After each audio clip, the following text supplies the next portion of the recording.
Support for this podcast comes from the law firm of Davis Malm. Whether you're a developer, property owner, manager, or commercial tenant, their real estate attorneys know the lay of the land, not just the law. Learn more at davismalm.com.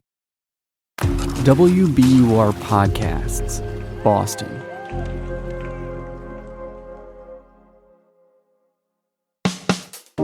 I'm Daryl C. Murphy, and you're listening to The Common.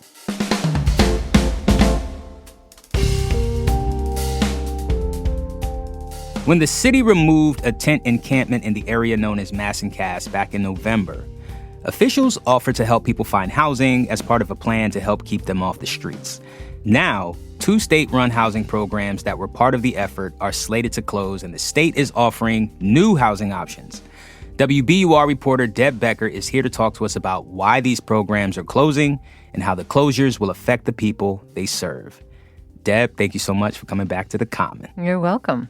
So before we get into these closures, I want to go back to last fall when a city ordinance to clear out the Massancas encampment had just been passed. All tents and temporary structures were supposed to be removed by November 1st. Can you remind us why this was such a high priority for the city at that time?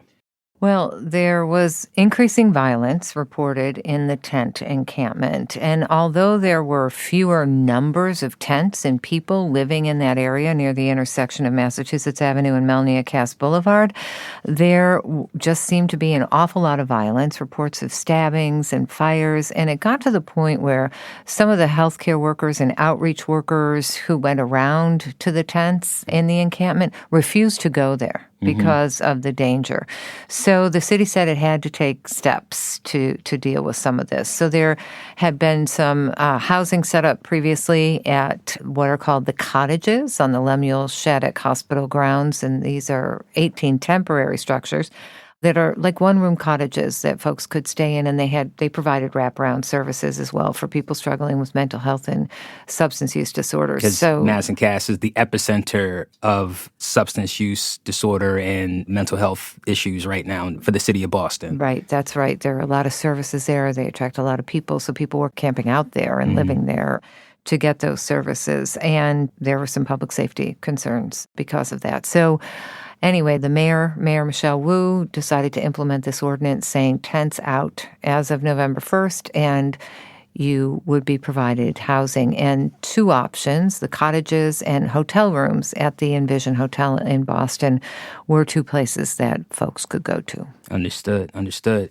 And so how did that clearing go? Can the city consider it a success? Because that's not the first time they've cleared an encampment there. Right. They cleared encampments repeatedly. I think in this particular case, it went fairly smoothly from the city's perspective, and the tents have remained away. However, once the weather gets warmer, things tend to increase in that area, and tents seem to go back up because of the weather, because it's more comfortable to be outside.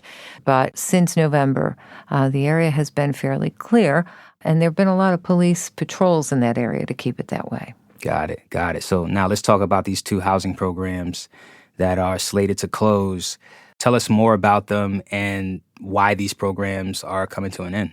So the cottages were set up, as we said, on the Shattuck Hospital campus. There are 18 of them. They're these one-room aluminum structures, really, temporary structures that the city set up and said we would be able to provide housing here and some wraparound services for people from the Massancas encampment.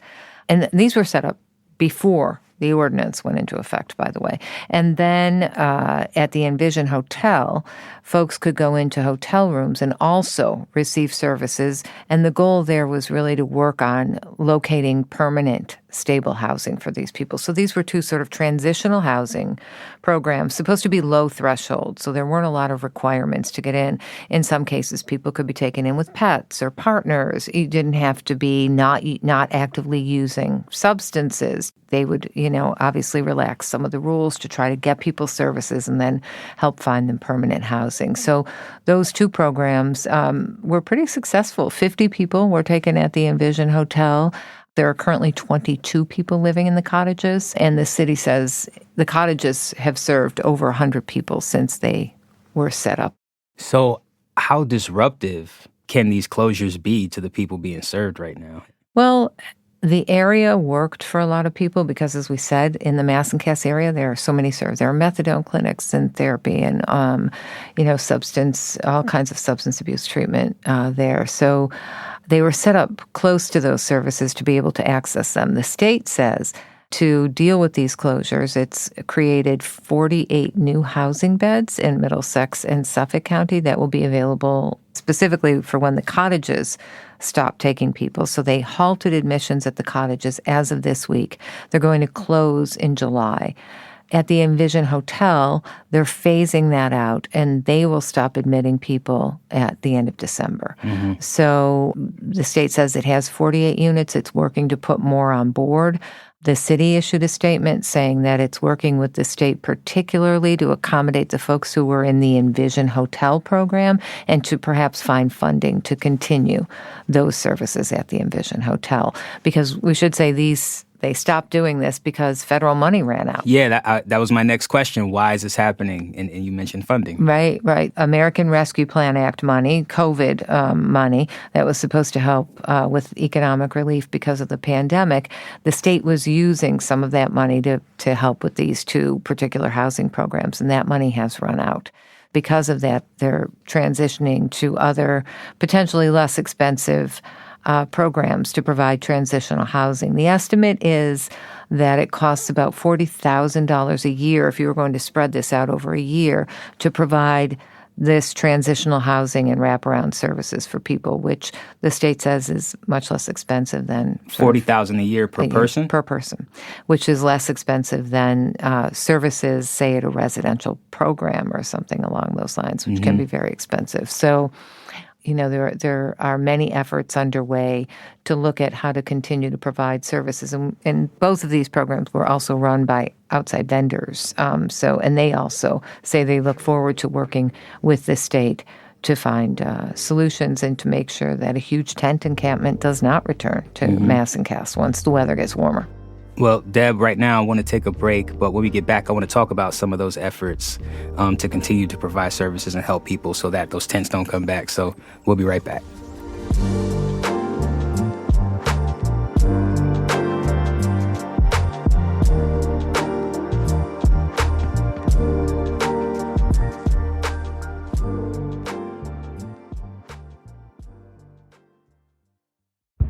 Did you kill Marlene Johnson? I think you're one of the first people to have actually asked. From WBUR and ZSP Media, this is Beyond All Repair, a new podcast about an unsolved murder that will leave you questioning everything. Somebody should be in jail for murdering my sister. A woman who's never been believed. As long as they think I have done this, then they're not looking for who actually did this. And that's what makes it a cold case. No, it's a botched case. And a search for the truth, once and for all. Wow, it just gets more interesting. Beyond All Repair. Listen and follow wherever you get your podcasts. Be careful. You're digging in a place that's been very peaceful for a while. Do it anyway. Dig.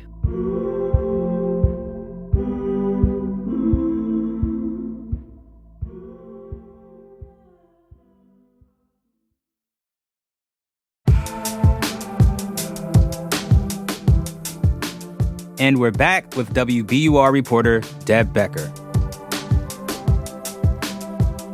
So, Deb, we're talking about the closure of 2 state-run housing programs that were set up to help people who were cleared out of the Massachusetts tent encampment last fall.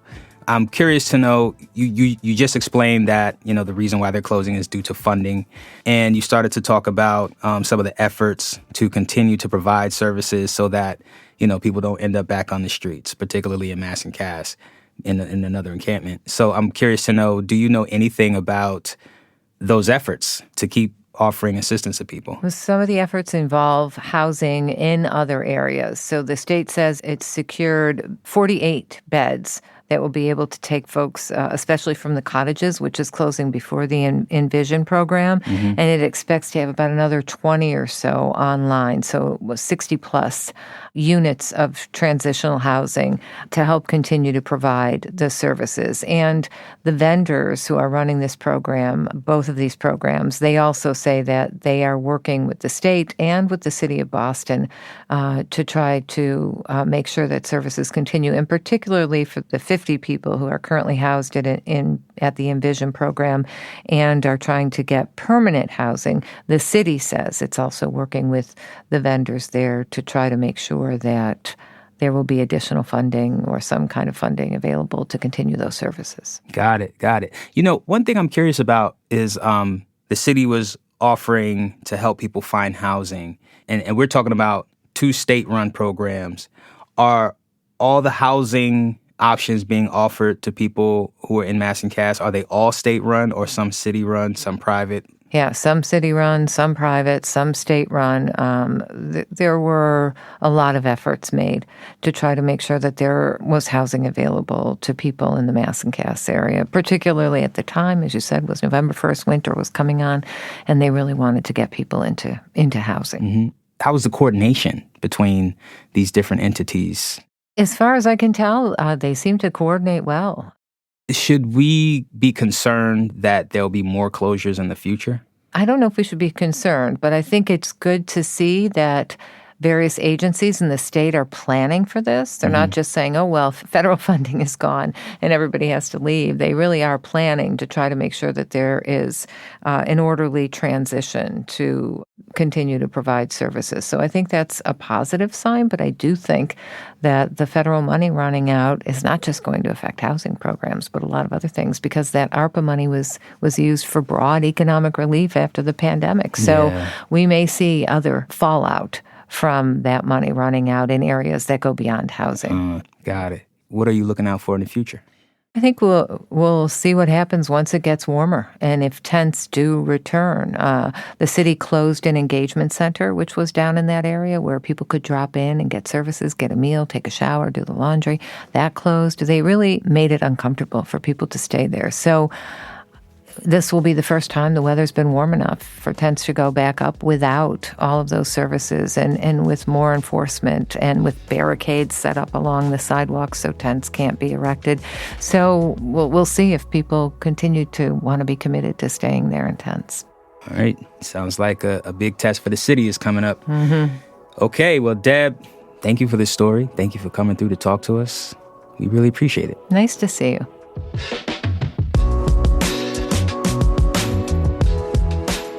That's WBUR reporter Deb Becker.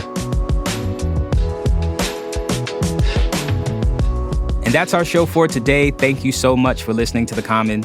If you want to get in touch with us, you can go to Instagram. Hit us up at WBUR The Common. You can also send us an email at thecommon@wbur.org. I am Daryl C. Murphy, and I will talk to you tomorrow.